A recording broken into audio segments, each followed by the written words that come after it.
হরে কৃষ্ণ। এখন 5টা মতো বেজে গেছে। আজ কোথায় বেরিয়েছি এই লাল পাড়ার সাদা শাড়ি পরে, আর আমার সঙ্গে যাচ্ছে আমার কাকিমাও।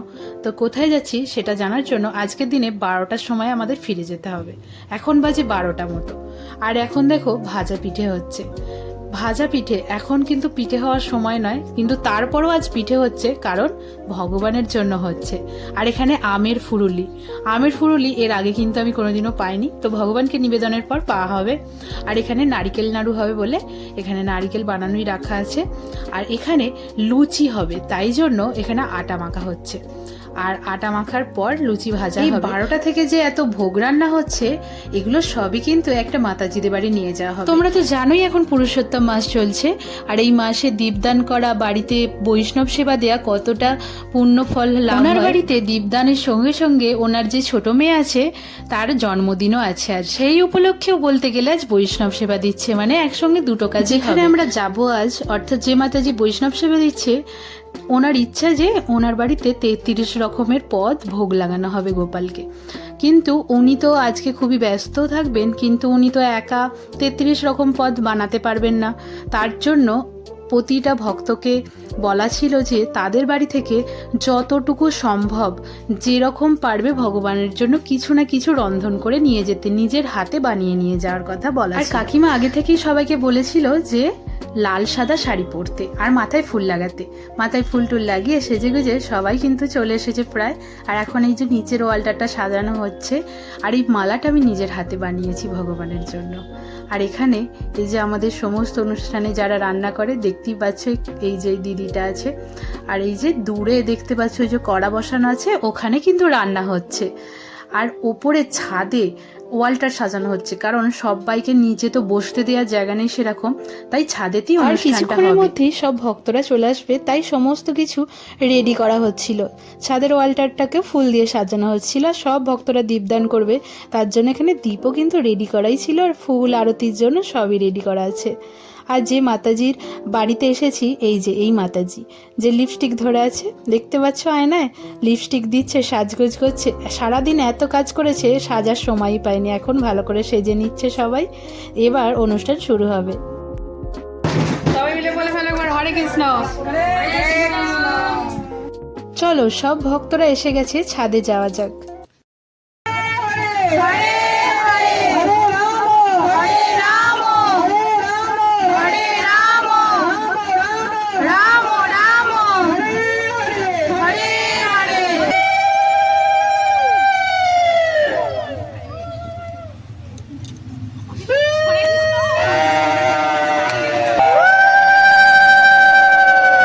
এখন কিছু মাতাজিরা কীর্তন করবে, আর আমিও কিন্তু কীর্তন করব, তো তোমরা শুনতে থাকো কীর্তনগুলো।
শেষ হলো, আর এখন দেখো তুলসী পত্র অর্পণ হচ্ছে, তারপর পুষ্প অর্পণ হবে, আর তারপর আরতি হবে, আরতির পর দীপদান করা হবে।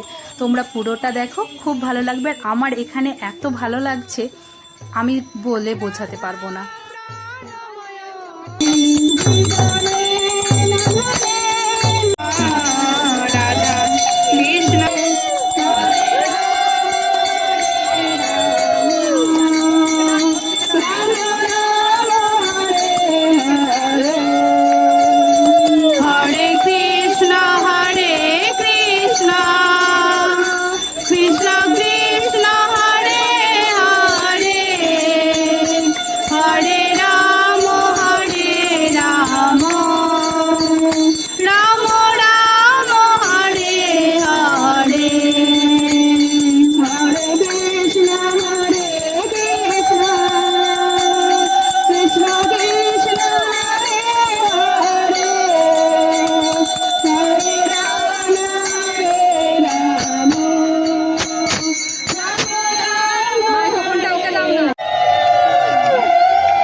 ভোগ যখন নিবেদন হয়েছিল তখন তো ভিডিও করতে পারিনি, কিন্তু এখন দেখো অনেক ভোগই এখানে নেই, সব ভোগ একটা জায়গাতে মিক্স করা হচ্ছে যাতে সব রকমের প্রসাদ সবাই পায়।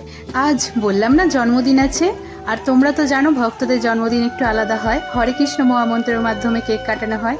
আর এই কেকটা পুরোপুরি হ্যান্ডমেড, মানে একদম নিরামিষ হাতে তৈরি করা কেক।